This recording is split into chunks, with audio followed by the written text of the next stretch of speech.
I wanted to do a video tutorial in regard to making bone broth or stock because I suggested a lot, and I've gone online to try and find other people's recipes, and they're just very complicated, making you cook bones and all this sort of stuff, and I really don't think that anyone's got time for that at this point in time.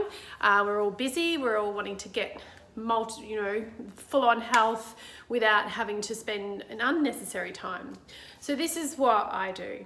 I buy a pre-cooked free-range chicken and pull off the meat. So this one's already been attacked a bit because you eat it while you're pulling it off, and also it's been eaten a little bit already. So this is all the meat that I've got left. Put it in a container, pop that in the fridge, and then use that for lunches and whatever else you want to use it for.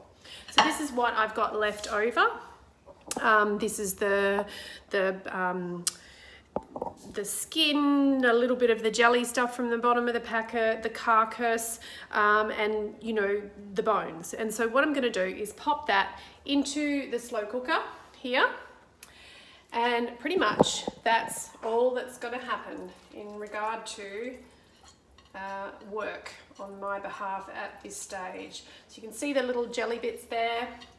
That's what we want. That's a collagen. That's all got all the goodies in it there. And by boiling it in the slow cooker, you will release all of the amino acids from the bones.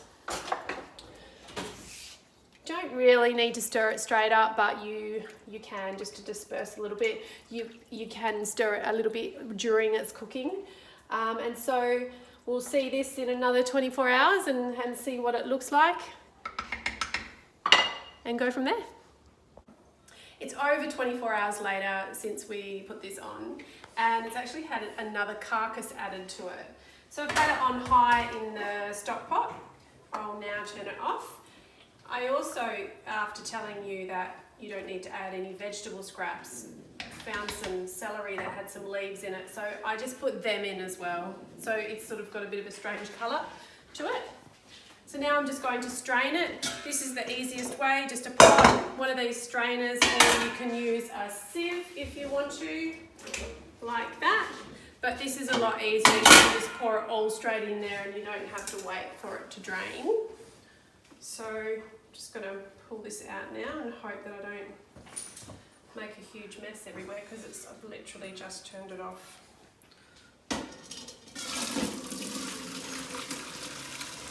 Also it's quite a bit of heat coming out of there.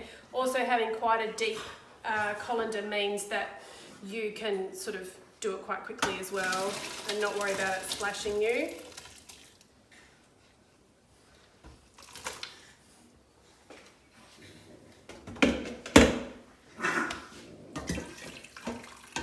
So that will take a little bit longer to drain because the holes are a little bit bigger. But what I usually do if I'm in a bit of a hurry is just put it back into the stock pot.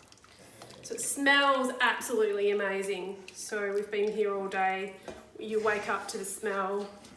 And if you want, you can just have this straight now in a cup, just with, just on its own, because it tastes amazing. So then what I'm going to do is, once it's cooled down, not when it's hot, because you should never heat plastic, no matter what people say. So these are just silicone ice cube trays from Kmart, I believe. Freeze it in that, and then you end up with these. So I was talking yesterday about how you put this in when you're sweating your onion and your garlic. So you just use a couple of those. If you need stock in any form, you just got those in your freezer in your Ziploc bags.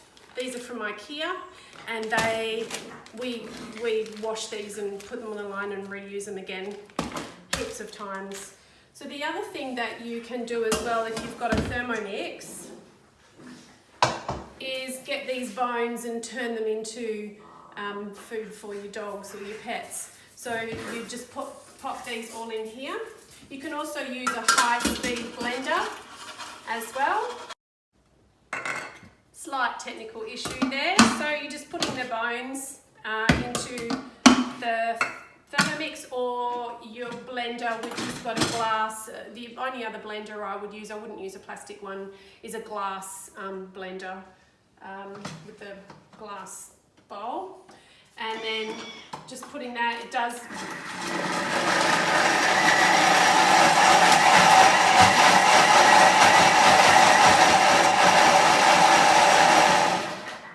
rock around a bit.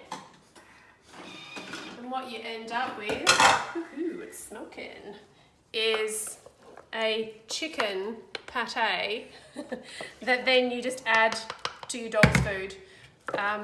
We cook up dog's food in big batches. We use the chicken stock, we add in this. So in the meantime, I've just done a big batch. So in the meantime, I'll just freeze this down, and then next time I do a big batch, I'll just add that to it along with the other things, which you can find that recipe on my website under Nurture a Pooch Food. So that is an easy chicken stock or bone broth, whatever you want to call it. Personally, I don't like using beef bones because unless they're organic, grass-fed, you know where they've come from, a lot of the time they will have toxins in them just because of our soil and sprays and chemicals and stuff like that. The chickens are a quicker growing animal. They don't actually live for very long, the poor little things. So whereas a cow, you know, it's got a lot more time for all of those toxins to go into that bone. So that's why I prefer chicken. And that's it from me. Thank you for watching.